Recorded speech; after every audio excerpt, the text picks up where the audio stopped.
Okay guys, sementara tu kan, saya juga mencadangkan kepada anda semua supaya download Ads Manager ke dalam anda punya smartphone. Okay, macam ni. Ni Ads Manager ni.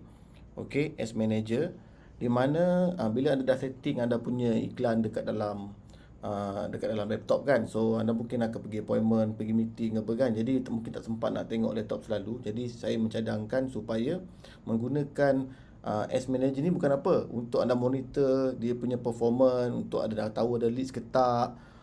Dia akan keluar dalam bentuk macam ni lah. So kita akan tahu apa ada list masuk ke tak, for example kan.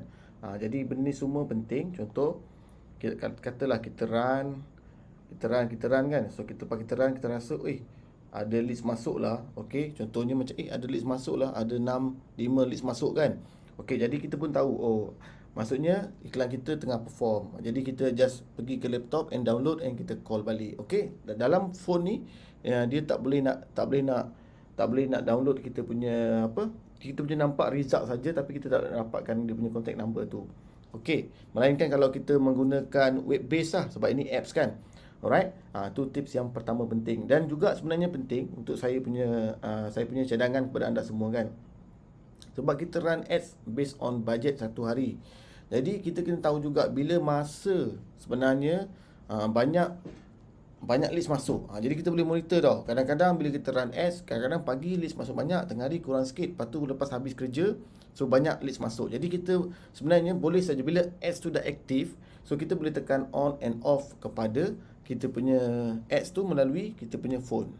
Supaya mana dah tahu kan, tiba-tiba you tengok list tak ada ni, tapi duit kena sedut kan. Jadi you boleh off kat dekat phone. Takut tak sempat kan nak buka laptop, mana tahu you dekat appointment kat luar apa semua kan, tak ada internet nak buka laptop ke. Jadi pentingnya adalah kena ada install kat dalam phone. Itu tips yang pertama lah. Okey, seterusnya pula berkenaan dengan cost per leads lah. Okey. Jadi kalau nak tengok dekat bahagian campaign ni, so kita boleh scroll Kalau tak nampak boleh scroll lagi ke kanan. So kita akan nampak, ini saya gunakan page lain sebab page ni saya tengah run untuk saya punya team. Jadi kita tengok iklan yang aktif ni kan. Jadi kita boleh monitor juga dekat sini. So contoh macam ni kan, iklan project landed Singapore untuk Singapore. So dia punya cost per lead adalah RM61. So memang mahal.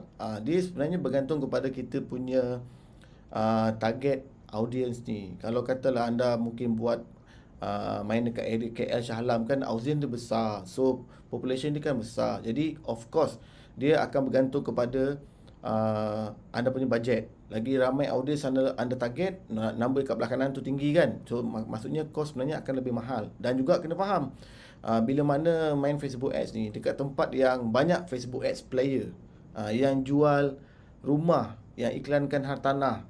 Jadi of course persaingan tu akan lebih tinggi. Jadi bila banyak orang main Facebook Ads, anda akan perasan sebenarnya kenapa list mahal sebenarnya bukan list mahal.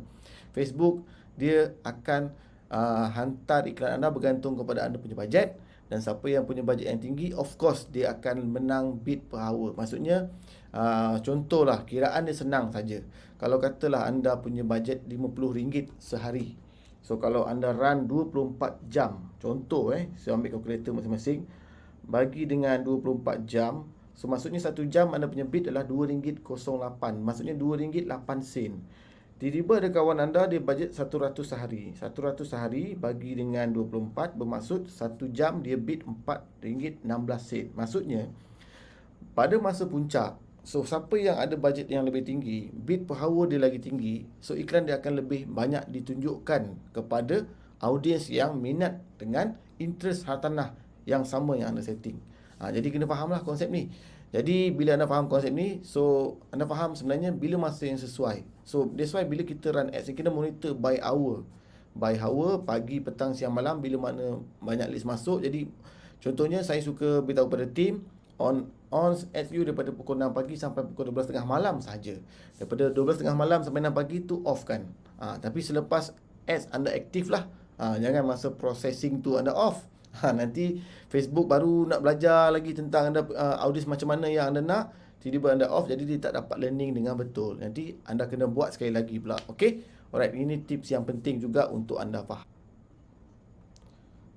Okey, seterusnya juga bila kita nak baca tentang parameter-parameter result ni semua, so dekat bahagian list ni kan, saya suka tengok cost per list ni based on projek apa yang saya iklankan. Contohnya macam kalau ramai unit tanah yang iklankan tentang projek high rise yang sama.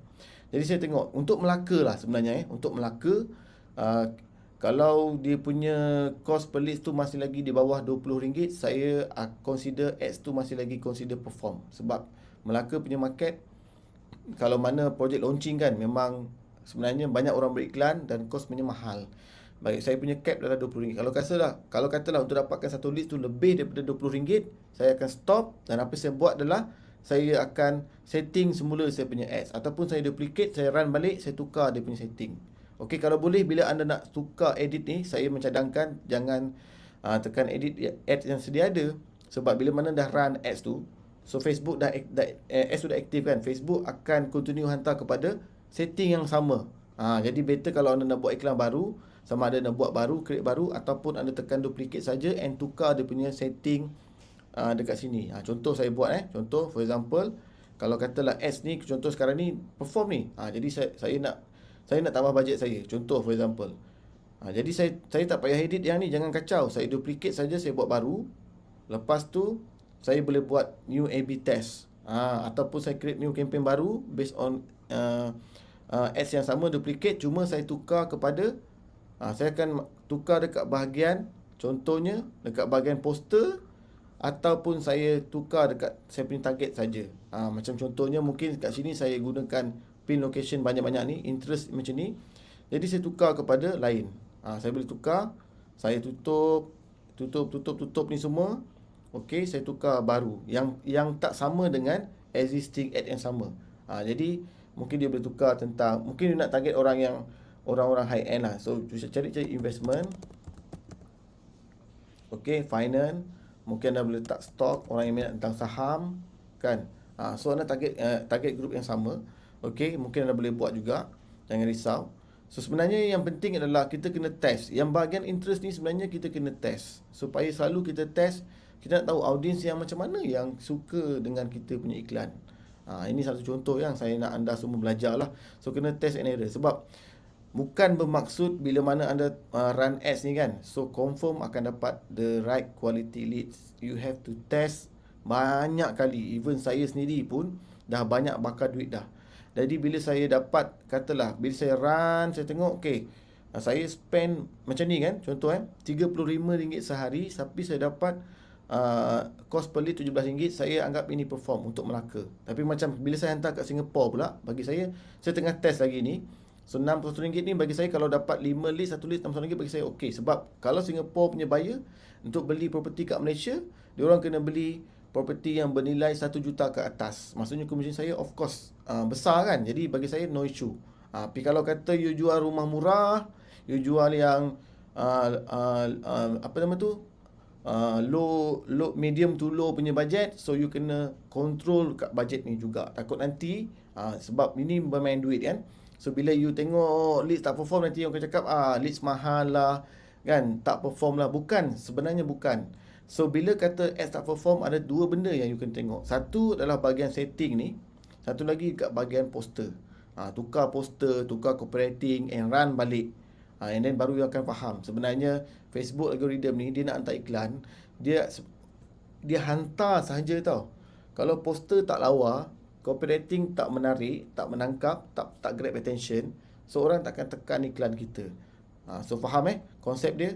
Jadi sebenarnya apa yang saya nak tekankan adalah bukan semata-mata you letak duit dekat Facebook Ads confirm dapat leads, tapi juga bergantung kepada anda punya setup target audience yang tepat, macam mana pin location yang tepat, dan juga bergantung kepada anda punya bahan iklan. Poster, tengok, perasan tak kalau saya punya poster tadi tu, saya tunjuk balik. Okey, untuk yang sini, kenapa kita pakai color kuning? Semua ni memainkan peranan supaya bila mana lalu dekat prospek ataupun targeted audience punya newsfeed Facebook, dia terus grab attention. Bila dia stop tengok iklan kita, barulah ada peluang 50-50 untuk mereka mendaftar kita punya leads. Okey, So saya harap semua clear lah dengan tips ni. So pegang je tips ni, insyaAllah you akan start to faham bagaimana Facebook Ads ni berfungsi untuk membantu anda mendapatkan list yang berkualiti dan juga seterusnya boleh bawa pergi viewing dan juga terus close the sales lah. Okay.